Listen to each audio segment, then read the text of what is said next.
Awesome, guys. I am so excited that you guys have gone through the last module. That one was a game changer for me, and it just changed so much for so many people I know. And this one, we're going to get into some really amazing tactics and strategies that you can use to like take this to the next level and really have massive impacting success from it, which is just ridiculously cool. Like, oh my god, this one's amazing. I'm so excited. So let's go over to the computer and let's make it happen. All right, sound cool? Sweet. So whom you come in contact, right? Everybody wants to be approved by their peer group. It's just natural human tendency. And so many people will literally spend their entire life going day by day, just struggling to get the approval of those around them. And I used to be like this for literally probably like 5, 6, 7 years. And every single day, my goal that day was not, defined by something like real. It wasn't defined by, daily journal. It wasn't defined by an actual goal, right? Like for me, like I have actual goals I want to accomplish today that like I write every single night the day before in a daily journal. Like so many people, they don't have that. And instead of having like that overarching long-term goal, that stuff that we talk about in the Think We're Rich course, they spend, their days just trying to be accepted in society and be accepted by their peer groups and just make friends, which I think is just absolutely insane. And what's really crazy is the moment that I stopped caring about being accepted by others, and the moment that I stopped trying to force myself onto other people and force them to accept me, I started making 10 times, 20 times, 30 times more friends than I ever made trying to please other people. And it was ridiculous, but in the span of like a month, I had this declaration in my mind, and I said, you know what? I don't care what other people think about me. And the moment that you can say you don't care what other people think about you, you'll attract so many more friends, because you're acting genuine, you're being yourself, and you're holding true to your standards, to your personality, and to who you are. And it just totally changes how everyone else perceives you. And at the same time, right, instead of you trying to approach everybody and trying to force everybody onto you and trying to say why you're the best, blah blah, if you just chill back, stand back and let other people slowly come to you. I'll tell you this really interesting story, and I think it kind of illustrates this principle really well. Like if I walk up to somebody on the street that I have like never met before in my life, and I'm like, hey, buy this book that I wrote, by 9 to noon. And like, they're gonna be like, dude, screw off, right? Like, they don't care. Cause most people, what they're trying to do is they're trying to like force themselves on other people. But what instead you have to do is you have to be more interested in other people. And so as other people slowly come up to you, ask them about what they like, right? Ask them about what they're passionate about. Ask them about what they care about. And I remember like, what's really interesting is like, I go on airplanes a lot, right? Especially when I was traveling between parents and before I was in college. And it was really interesting because I would always try to like use these principles and apply them to the person that would sit next to me, right? And try to connect with whoever was sitting next to me on the airplane. And like 8 out of 10 times I was at the airport, I would sell somebody a copy of my book, like, which was just like, it was really, like I just got really good at this. It connected this one key concept, which is like being interested in other people. And so like I would spend like the first 90% of this conversation just talking about that person, right? And what they cared about, what they were passionate about, what they liked. And then in that last 10%, I had given them so much value up until this point. And they were like, what do you like to do, dude? What's going? Because all I would do from this point back is talk about this person. And I wouldn't like force myself on this person. I would just say, hey. They'd say, hey.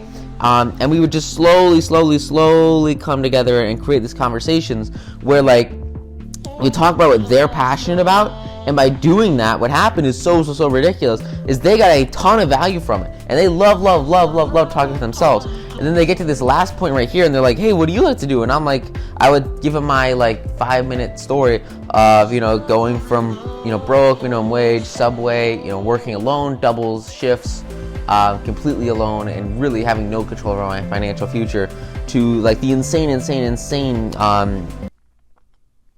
just amount of power and freedom and independence that I found in financial markets. And I tell them that story real quick. And then by the time you get to this end point, like you've already delivered so much value by just talking to the other person that like, dude, like everyone would buy my book, right? Why? Because I was interested in them and they reciprocated, which is just huge, right? And so if you want the approval of other people, you need to back off and you need to care, but not that much. There were a couple people I would get on these planes and or the airport, or just meeting new people in general, right? And you spend like your first 5 minutes with them, and they're like, screw off, right? And if that happens, like, you can't do anything about that, dude. Like, just whatever, man. I got books to read. I can have fun doing other stuff. You know, it's not a huge deal. And so, like, if it doesn't work, it doesn't work, right? But if you can connect with somebody, if you can give them a feeling of importance, and if you can really, really, really listen to them with genuine and sincere appreciation, then you're going to win so many friends, because you're giving out tons and tons and tons of praise, and never are you criticizing, which is just like the strat, right? Like, that's the goal. And if you can do that, like, you can get people to do literally anything you want by just focusing on them, which is huge, huge.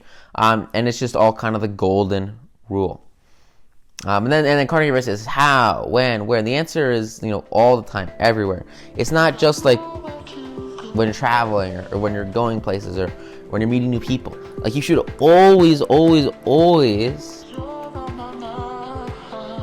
act in a way where you're giving others sincere value, sincere appreciation, significance, and genuine interest in a relaxed way.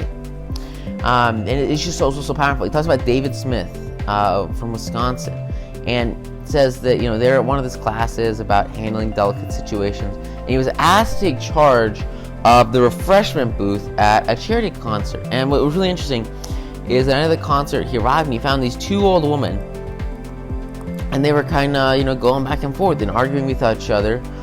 They just weren't having the best time ever, and they both thought that they were in charge of this big refreshment stand. They were in charge of the project.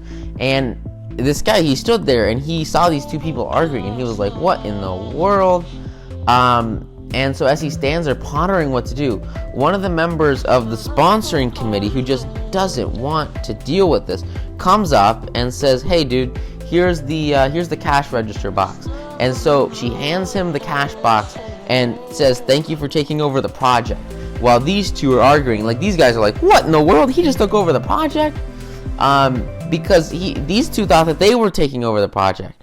And so to him, like, he's like, oh crap, man, I gotta deal with this.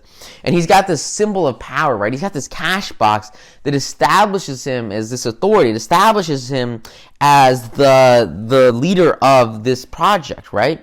And so there was a great silence, and as he realizes that the cash box is a symbol of authority, he gives it to one of these women, and he says, here's the cash box, all right, you can lead the cart. And she says that he might not be able to keep the money straight, and that she should show the teenagers who've been assigned to the refreshments how to operate the soda machine. So for one lady, you know, she gets to do what she wants, right? She gets to operate the stand, she gets to have the cash box. And then the moment that he gives that significance to her, he goes over to the next woman and says, hey, why don't you go help out these kids that need help learning how to operate the cash box, right? And so he gives both of them a feeling of significance. He gives both of them a task, a project, a title, and something to really do. He gives them a responsibility. And because they both have a responsibility, because they both have a feeling of significance, the evening was very enjoyable. So this lady has a great time counting out this cash. This lady has a great time helping out all the kids, right? And supervising the teenagers and enjoying the concert. Because, like, you don't have to wait until you're an ambassador to France or chairman of the clam bar committee of your lodge before you use the philosophy of appreciation. You can work magic with it almost every single day. That's exactly what this guy does here.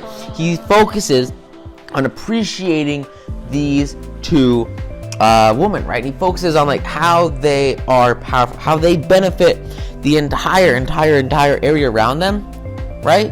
And the moment he does that, what is so cool and so powerful is that they both become happy. So at the beginning they were upset. At the beginning they weren't really, super pumped about what they were doing.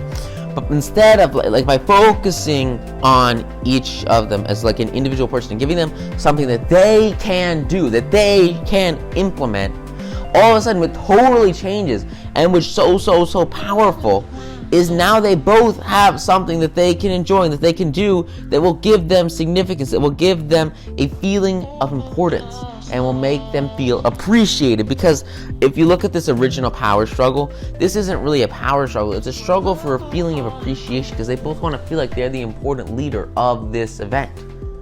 And the moment that this guy finds a way to give it to them, it changes absolutely everything for them.